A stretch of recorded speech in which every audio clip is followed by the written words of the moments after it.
یکی از مینیاتورهایی که توی کاخ 40 ستون میبینیم تصویر خسرو و شیرینه. اما داستان خسرو و شیرین چطور بوده؟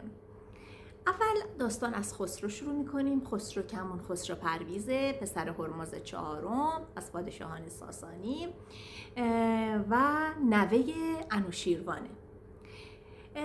این خسرو یه جوان هنوز ولیعهد اینجا در این مقطع، یه جوان خیلی خوشگذرونی بوده و یه بار تصمیم میگیره با دوستاش خارج از شهر برن، میرن خونه یه دهقانی و اونجا تا صبح چای میزنن و خوشگذرونی میکنن و یه غلامش میره قوره ها رو همه رو میچینه، ضایع میکنه، میاره و قوره هایی که باید حالا انگور میشده کلی از بین میبره و از اون طرف یکی از اسب همراهان اینا